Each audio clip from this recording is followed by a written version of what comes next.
Life humbles you deeply as you age. You realise how much time you've wasted on nonsense. You start to see things for what they really are. You stop worrying about what others think, and you learn to let go and grow, on rinse and repeat.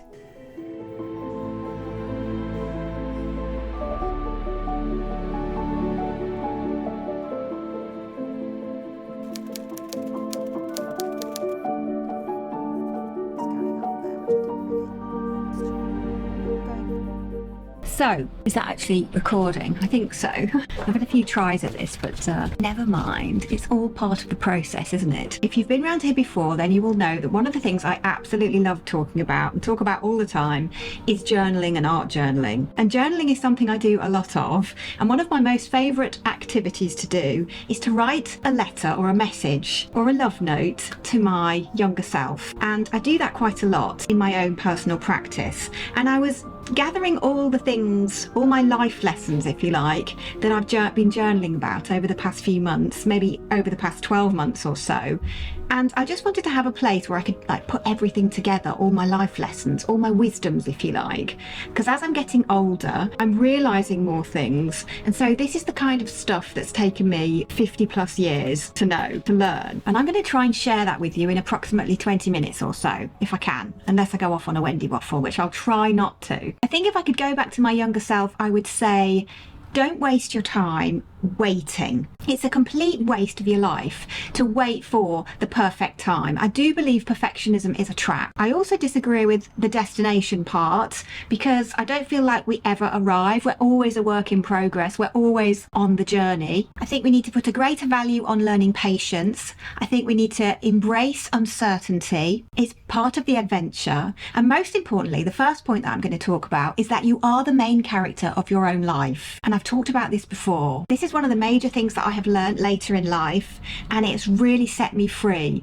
And I'm all about having as much freedom as we can, getting free of the labels and boxes and categories that we get put in, as we're developing and growing up into our teens and early 20s. Things can stick, can't they? So I'm all about getting free of all of those and all of the entrapments that life may bring as well. And that's why I call my own style of journaling freedom journaling, because it's allowing us to get free of everything we want to get free of, if that makes sense. Anyway, I digress. I'm going to be looking down at my list a little bit as well, because I have made a list of these. As I said, I wanted to collate them all in one place in my own writings. And so if I'm looking down there, please excuse me. But the first point I wanted to make is you are the main character of your own life. And I know this is really obvious, but I do think that we forget this. And I think comparing ourselves to others or where people are at on their own journey, what kind of achievements they've had, no, this has to stop. And I also think the most important thing is to stop living for other people's opinions. They really don't matter. They have no bearing. And as some say, they're not even any of your business. So stop worrying about it.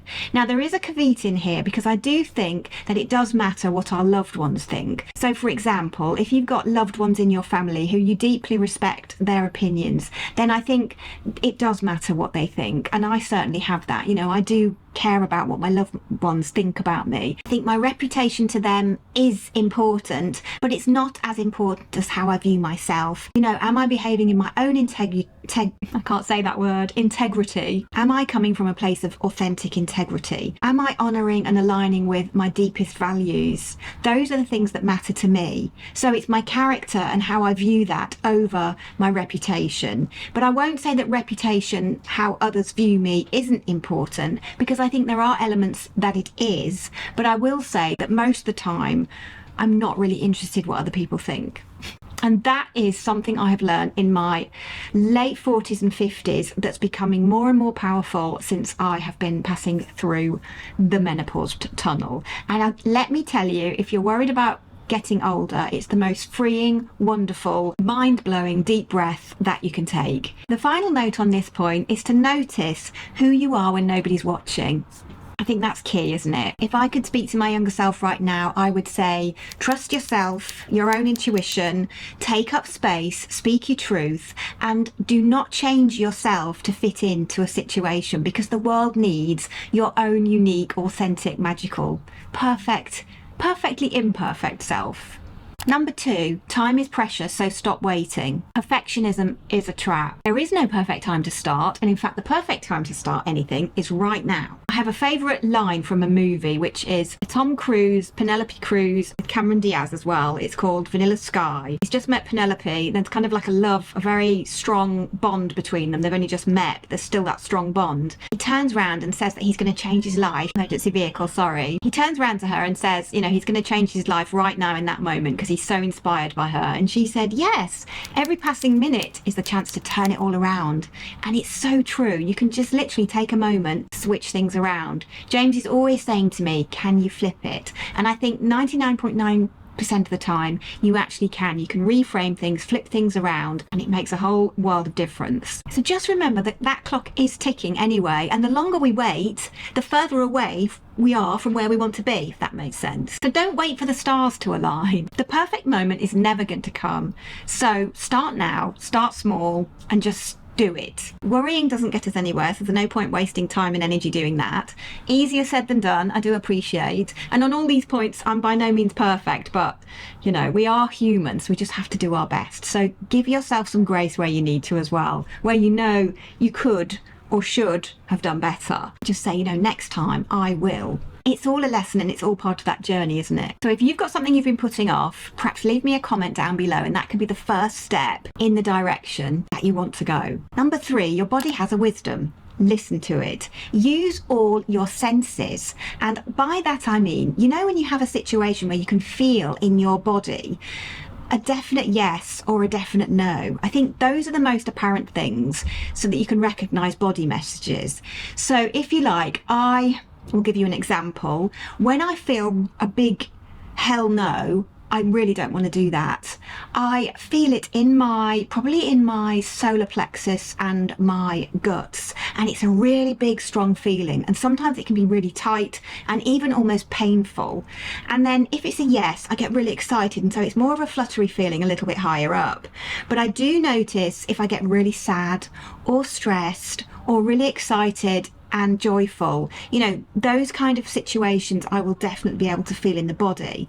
And then as we sort of listen to our bodies more, we notice the more subtle signs as well, because the body has constant messages for us. So for example, when we're in pain, that's a body message for us to take care of a certain part of our body, or that there's something not quite right and then we need to address it. So listen to those messages. We have intuition, we have a gut feeling, and we also have physical aspects of our instincts. So I think as I've got older, I've learned to truly listen to those, because the times that I haven't, I've really regretted. I'm a firm believer in somatic movement, which is when you are releasing your emotions and feelings through movement.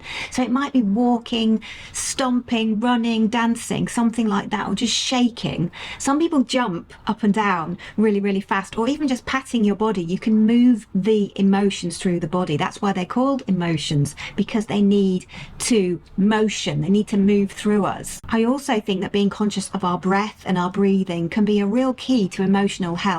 It's another way to move things. I can't say that. It's another way to move things through the body, isn't it? So don't blindly follow your thoughts. Use your intuition, your heart, your senses, and your body messages. And that will give you a lot more information about decision making, things that you should be doing and shouldn't be doing, directions you want to go, to stay on the pathway that is your journey, your unique pathway. Thoughts are not always the way. That can confuse us, and we end up in a complete muddle, and that's where we can get really bad decision fatigue, can't we?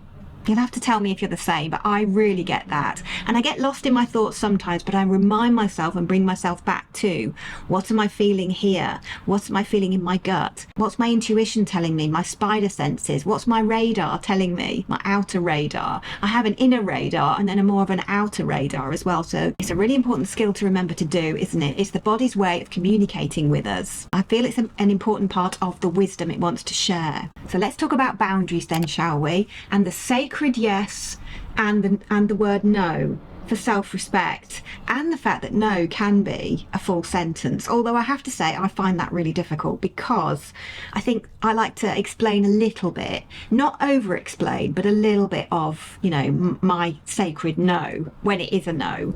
And I have learned to say no quicker and more clearly, and not have to then claw back my boundaries, which is the worst possible situation and takes so much worry and energy, doesn't it? You'll have to let me know if that's happened to you. And once again, you know, I'm by no means perfect at this, but I have learned over the years so much that it's really important to get those right at the start if you can. So the earlier you can set your boundaries in place, the better.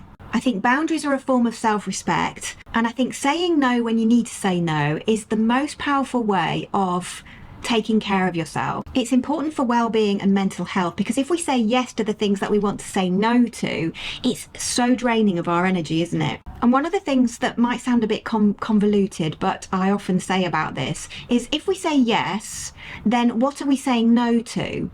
Because if the thing we're saying no to by saying yes is more important than the thing we're saying yes to, then we should be saying no.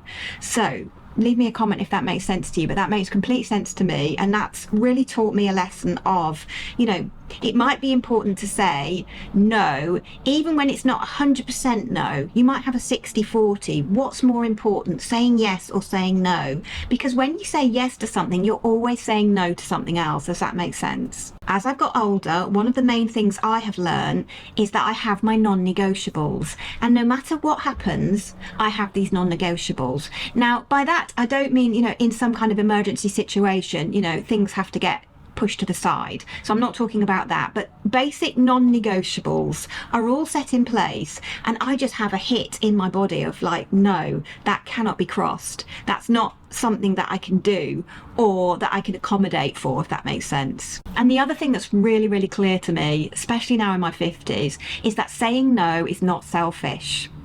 Just take a moment to think about that one, because we're conditioned to believe that it is, aren't we, right from early in our growing up journey. And how about right now you have a think about something that you need to say no to, and maybe leave a comment as well. This is all part of the process, you see, because it's getting us to the next stage, the doing part, rather than just the thinking part. The thinking part comes first, but then we need to actually take action on that, don't we? Put things into place. Number 5 is one that I've really been confronted with recently, and if you've seen the last few videos you will know this, because I had basically my whole system shut down because I just had swamps and swamps of grief and sadness washing over me, and I didn't know where to put it and what to do with it. And once I realised and remembered this lesson, that you cannot change others, only yourself, I'm free of it. You know, we can't control how others behave, only how we respond. Not everyone we come across is going to like us, and we have to let that go. There are times in our life where we need to let people go, and it's painful. I often journal about, what am I holding on to that I need to let go of? And I also think about, what are the things that I really want to hold on to? And so that helps me work out the other stuff that I need to let go of, if that makes sense, because you can't hold on to everything, and you can't juggle so many balls up in the air all the time. And so once you realise, I need that one and I really need that one is non-negotiable, the other ones become periphery. And so you start understanding which ones you can let go of, and it helps the decision making process. I'm always amazed how much lighter I feel just from doing that. And I do journal about this regularly, say at least once a week, once a fortnight. So a great journaling prompt to start you off: what do I need to let go of, and what do I really want to hold on to, as a little adage to it. Feel free to share any stories as well in the comments of something or someone that you have had to let go of and how you felt about it afterwards. I also include in here habits and addictions, things that we know and we recognise ourselves that we need to get a little handle on, and we need to work on ourselves to improve. We need to do the work to change ourselves, and there's always self-development to be done. It's all a journey, and that's why I always say, you know, I am but a work in progress. I'm just doing my best. And the fabulous Maya Angelou quote that comes to mind is, when we know better, we do better. So again, it comes up, you know, we can give ourselves a real shame shutdown if we feel guilty or shame about how we behaved in the past. Instead, think, what have I learned from that, rather than beating ourselves up constantly, because that's not going to help and it's not going to move us forward. But now this Wendy, future Wendy, knows better, and so she's going to do better next time. So now it's number 6, I believe, and it's growth over perfectionism, because perfectionism, as I keep saying, is a trap. You don't have to be, nor will you ever be perfect. You want to be worthy. So accept your flaws and work with them, not against them. As the old saying goes, life is a journey. So on this journey, journey, we are going to mess up, we're going to make mistakes. And I think when that happens, we have to own it. We have to do our apologies if it involves other people and mean it, learn how to apologize properly and communicate that, and try to do better next time. Also remember that when you mess up, it's okay. My mom always says, just do your best. And sometimes even that's not very good, but just keep endeavoring to do your best. And so in every situation, if we strive to do our best, we've done enough. I always think as well, when I've messed up or said something I shouldn't, or said something that's upset someone and I didn't mean it that way, I try and clean it up straight away or as soon as possible. The longer we let it linger, it starts to fester, and then we can get into that terrible, what I call the shame shutdown, which is a spiraling of guilt and shame, which is a complete shutdown emotion. And in fact, when you look at all the energy vibrations of each emotion, I think it's been done scientifically, perhaps I'll put a little chart up somewhere on the screen, you will see that right at the bottom, the lowest vibrational energy of emotions is the emotions of guilt and shame. It will shut down a person, and it's very difficult to get out, claw your way out of that dark tunnel, isn't it? I think as a journaling prompt for this one as well, I didn't really plan to put journaling prompts on them, but if it just comes to mind, I will mention them here in case it's useful, in case it helps. But perhaps we can think about what is a mistake that we've made and what's the lesson that we learnt from it. Number 7, gratitude and simplicity. I think one of my main lessons is it's never been the big things that lead me to my joy and happiness. It's always an accumulation of the little tiny things, small moments, connections with others, and then taking a moment to have gratitude for that. And for me at the moment, I have recently become a grandmother. If you've been here a little while, you might know that already. And one of my greatest joys of my entire life is seeing my daughter with her daughter. I can't put it into words, but the feeling I get from that, I'm goosebumpily now. It gives me such a joy. I fill up with love, priceless. I think a note on simplification as well. When we take away the distractions, could be our environment. You'll know quite recently I have been uber decluttering in here. It's been quite a dramatic and quite a long journey. I had quite a lot of stuff. Shh, don't tell anybody. But at the same time, now it's much more simple, my environment. I have been creating more. And so it's been absolutely worth it, because it took a long time and it wasn't always easy to let go of things. But now I've simplified everything. I just want to simplify more and more aspects of my life because I can see the benefits. So if you maybe needed to hear that, there's your sign. And once we start, we get onto this it's like a snowball effect, isn't it? If I can do it in here, you can do it. And if you need some inspiration, you can go back on my channel and watch some decluttering videos, because there's loads over the past few months. Now, number 8, and on to one of life's very, very big questions. What do you want? And it's a very difficult question to answer, but certainly one that's really, really good to journal about. And life is a quest.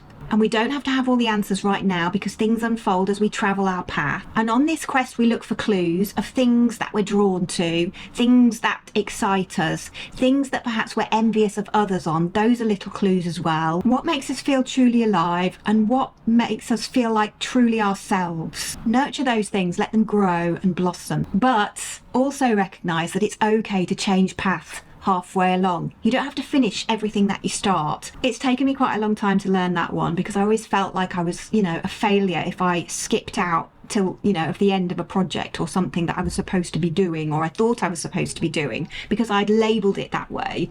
But in actual fact, sometimes the best, most productive thing you can do is to know when to change course. And again, it's about small steps and not waiting till all the little things are in order and everything's perfect so that you can begin. We talked about that. So this is number 9, which is life isn't easy or hard, it's both. Often people say life's not fair, and it's definitely not always easy, and it's definitely not always hard. Sometimes things just flow along nicely, don't they? And other times we have all these obstacles and challenges that seem to just get in the way. And I think the key is learning to navigate both. I wouldn't say embrace the hard parts, but I would say make sure you are studying the lessons to be learnt from them, because they will help you on your journey onwards. Perhaps in the comments you feel like sharing a challenge that really helps you grow, if you feel like sharing. Number 10, the power of forgiveness. And this includes ourselves and others, because when we forgive others, it's not just about them, it sets us free. Holding on to anger and resentments and grudges, it only hurts us, doesn't it? We have to let go of that. That's the route to freedom. And we've kind of talked about forgiving ourselves a little bit, but it's so important to remember we are going to mess up. Forgive ourselves, allow ourselves that grace, learn the lessons, move forward, and then do better next time. I think one thing that we all know and that we could all agree on is that we are our own biggest critics, aren't we? And it's not a good thing. And when we're forgiving others, maybe that have caused us hurt and pain, it's not condoning their actions, but it's setting ourselves free from that feeling, especially if it's old stuff from the past, because then we're lighter, we're freer from it, and we can move forward. And I've talked a lot about doing layers, because we can't always just do the whole thing in one go.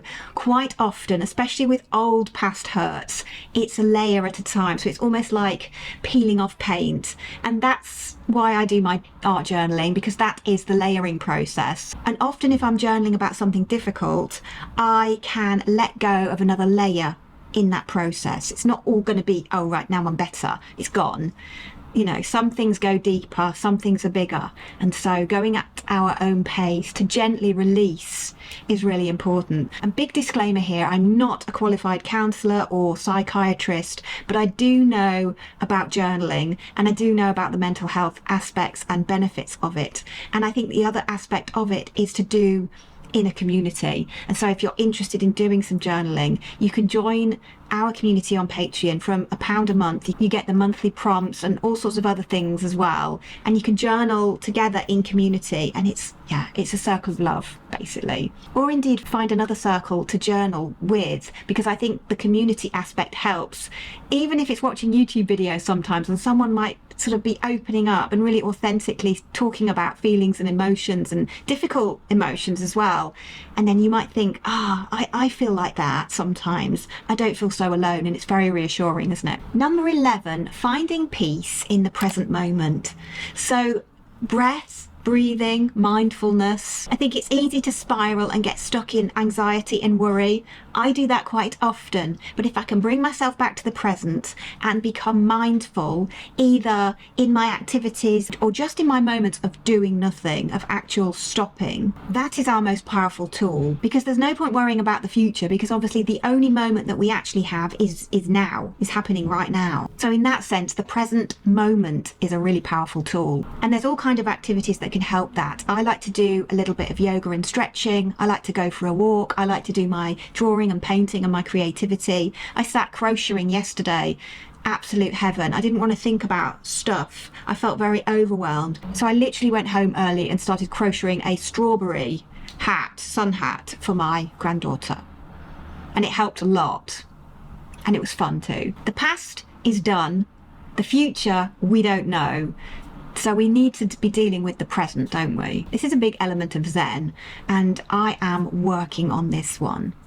Number 12, relationships. Nurture our relationships. And the way I think about my relationships is as a circle. So in the center circle, I have my inner circle of people, and then I have another segment rippling out as it goes further and further out, and then I can see, who I want to say yes to, who I need to say no to, who I'm prioritizing, etc. at the different points. If I feel like, right in the center is, the heart of my closest loved ones. And I don't take that for granted. I think we've all lost loved ones, and so we need to nurture our time with the ones, that are in there. I don't see friends regularly. I've made a video about that.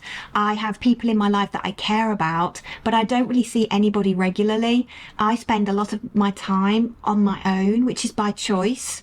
And that's certainly something that's become more and more since I've got older and I've become more introvert. My energy levels are different. And I absolutely believe you don't need hundreds and hundreds of friends. You just need a few true people. Does that make sense? Learning to hold space and be the kind of friend that you would need. I always think, I appreciate things like somebody holding space for me, or, you know, not necessarily having to fix everything, but just holding space so that I can air emotions. Sometimes it's difficult to share them. So when somebody does that, I have really tried to learn to be a better listener and to be able to be a holder of space where and when I can, and really put some energy into being a really supportive advocate for that person. And a few quick ones to finish off. I'll just look at my list over here. The value of patience, so definitely learn some, because some things take a little while to unfold. A little saying my mum always says, it'll all come out in the wash. And from my experience, it always has. Embrace the uncertainty because it's part of the adventure, and it can feel scary, but we have to get our head around the fear because a lot of things in life are scary, especially when we're covering new ground. Remember as well, don't be afraid to change your mind. And last but not least, you are enough as you are. You don't have to become someone else. You don't have to compare yourself to others. You are enough just as you are. You don't need outside validation. You are worthy. So know your worth and trust in your own unique path. So if you watched all the video and you've stayed with me this long, thank you very much for keeping me company. I really appreciate it. Don't forget to leave your life lessons down below in the comments so that we can all share. I go into the comments and I will reply to as many as possible. And I also read them and appreciate them. And I'm sure that your comment will help someone else as well, even if it's a case of that person doesn't feel quite so alone. And I think this community aspect is one of the things I really love about this little corner of YouTube and online friends and online communities. Anyway, before I go, I will leave you with one bonus little pointer, which is you will inspire others with your own growth. So don't hide away all the time. And if you've watched some of my videos, you'll know at the end I always say try to keep your lights shining bright. So allow your little light to shine because someone else will see it, and that will not dim our own lights by doing that. In fact, our lights glow even brighter. And sometimes your light might be a teeny tiny light and sometimes it might be a massive big sun, but just keep shining it anyway and doing your best. Our journeys, our transformations, it becomes a beacon for others to see. And I truly believe that the lessons that we learn are meant to be passed on, like from our grandfathers, grandmothers, grandparents, great-grandparents. We're meant to have those lessons in order for us to try and better when we're out there in this ever-changing, ever-crazy world. We lead by example, don't we? We don't just talk the talk. We have to walk the walk at the same time. And a final journaling prompt, perhaps we should think about the people who inspire us and in what ways they inspire us and what we've learned from that. And you can leave that in the comments below as well. I'd love to hear. I'm really inspired by my own mum. She is one of my heroines of life. I think she is incredible. And I'm also really inspired by my own daughter. I don't think age has got anything to do with it. I think there is different types of wisdom and it's all inspiring. So remember, it's never too late to start to make things better. Life is what we make it. So don't waste it. You are the main character in your own life, so make it count. And my biggest wish is for you to live as fully as possible, full of love. Anyway, I will leave you in peace for now. Thank you so much for keeping me company and watching the video. I really appreciate it. All the love and encouragement that I get. I am so lucky. And I hope you feel in the circle of love as well in the comments section. So try to keep your light shining bright. I will if you will. And I'll see you really soon in the next video. Bye for now.